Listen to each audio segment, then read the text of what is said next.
I think we're living in such an amazing time right now. I mean, if you are not being challenged in some way in your life, you're not alive. And all of this is an initiation. And I don't believe that you have to go to any school of ancient wisdom perched in the Himalayas or for information or training any longer. If you see your life as the school, as the initiation, then you can no longer be a victim to your life. You're going to have to meet the challenges in your life from a greater level of mind, greater than the mind that created it.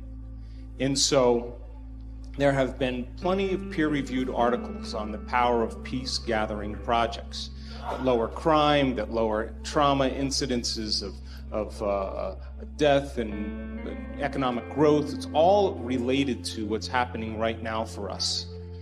And it's not enough, though, for us to just focus on peace and expect the world to change, because in the peace-gathering projects, when the event was over, a lot of the crime and violence returned back to its ceiling level again.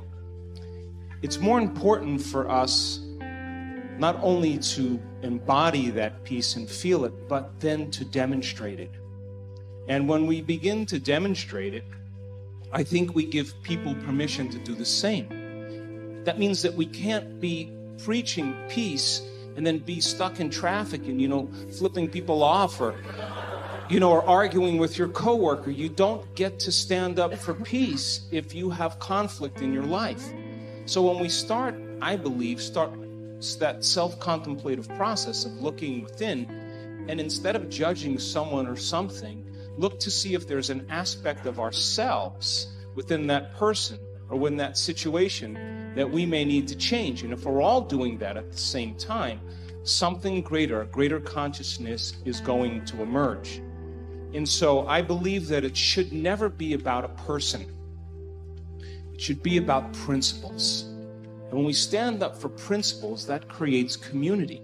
Because you could be one belief or another belief, but if you're sharing the same principles, which are joy and freedom and cooperation and connection, that's what builds communities.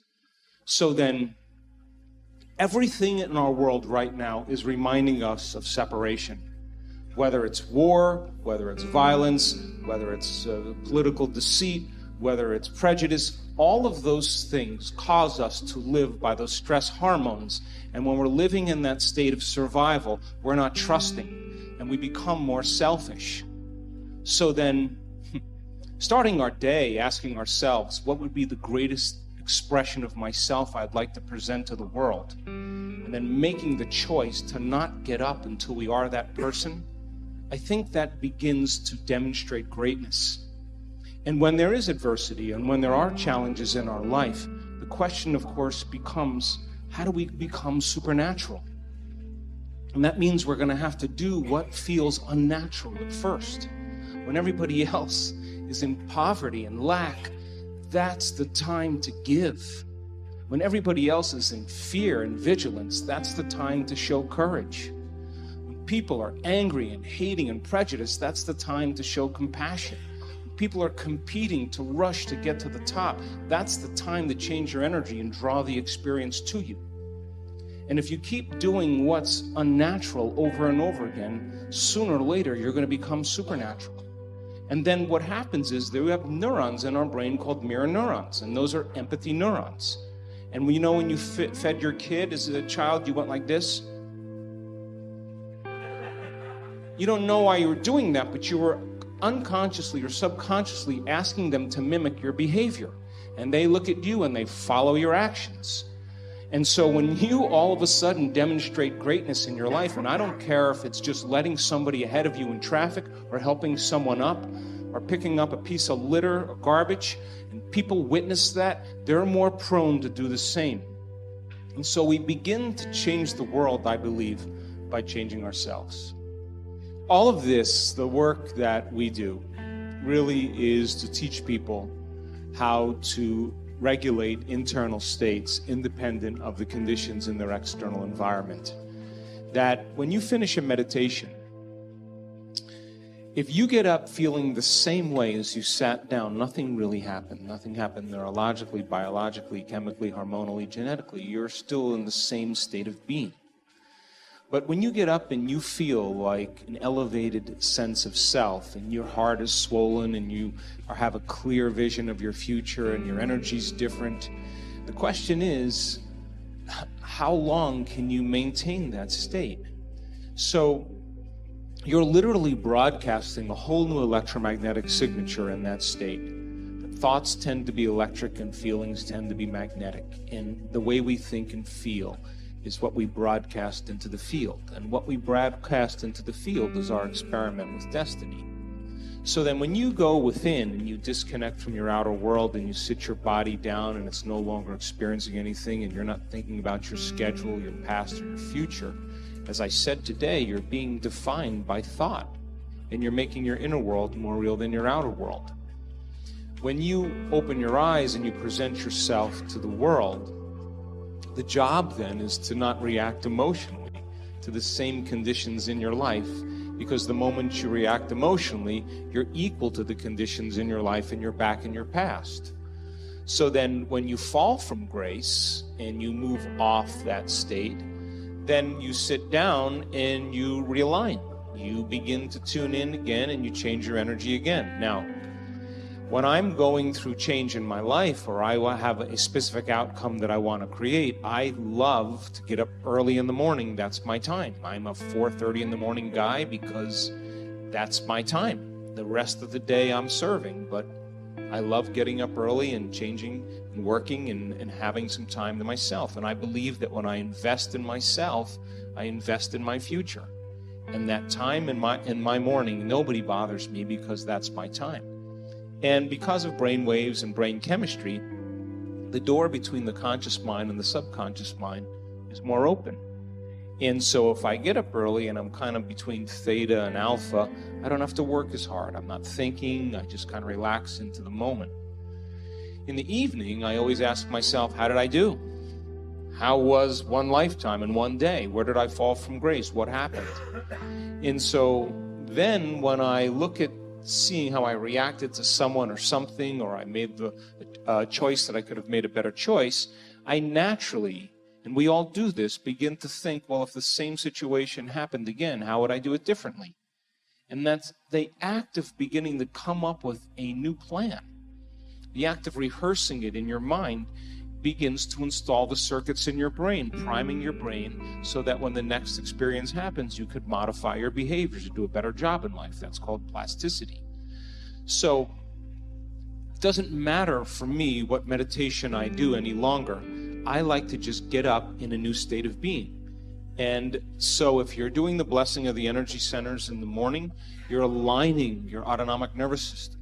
You are literally, each energy center is tuning into a different frequency. They all have their own frequency, their own energy. And as you do this properly, and you're doing some of the more advanced blessing of the energy centers, you are actually drawing information from the field into your body. And if all disease is a lowering of frequency, when you begin to pull that energy into your body consciously, you're going to raise its frequency. So that's a great thing to do. If you're doing a meditation in the evening, of course, pick a meditation that changes your energy. But then, you know, the idea is not just to meditate so that you can keep meditating. Your job is to actually see what the effects you've produced in your life as a result of it. I mean, why else would we do this? So then, if you decide, okay, if I'm taking time out of my busy life to emulate the divine, a creator, then if I'm going to create something unlimited, I better feel unlimited. If I'm going to do something magnificent, I have to become magnificent. And if you keep doing that over and over again, it will begin to become more readily available to you. It'll get easier. So then, to not be seduced by the external environment and not fall from grace and be able to execute and maneuver in your life from a different energy and lead with your heart and begin to make different choices and not return back to those old states, that's why we do it. because we want that new energy to become constant in our lives. And so when we're in that energy all the time, that's when the synchronicities and the serendipities and all those wonderful coincidences begin to happen. And it's those coincidences that are feedback in our environment where the field begins to open doors for us. That's what we want to occur. Now, I have worked on things in my life, and I'm a sincere person when it comes to this. I've worked on things in my life for years. And I always thought it was about the event or the experience I wanted to create. But all along I was changing. And when I finally reached the point where I could care less if I could have the experience is the moment it happened. But all along, the divine, the loving intelligence, this mother-father principle, of course, it's observing us into life. We are vitalistic, energetic beings that when we begin to unify all these principles that we're talking about, you can't get this in one sitting. You can't. You have to keep understanding it, keep reviewing it, keep redoing it, keep experiencing it. And the new experience then causes you to dream in a way you would have never dreamt before unless you had that experience. And that's how God gets to know itself. So then, I don't care what meditation you do, I just like the fact that you're connecting. And the more you connect and the more whole you feel, the more natural it becomes. And then, of course, the next experience then causes you to dream in another way. And what I know from my own experience and many students, it's not about material things. It's about those mystical moments, those transcendental moments, those moments where your jaw drops and you are in awe of life. Those moments that take our breath away, that cause us. And this has happened to me so many times. Every time I have one of those experiences, I think to myself, I got this all wrong. I've got this all wrong. Joe Dispenza, some veil has been lifted, and now I'm seeing more clearly about the way things really are. That's why we're doing this, to uncover the mystery of the self. So don't overdo it.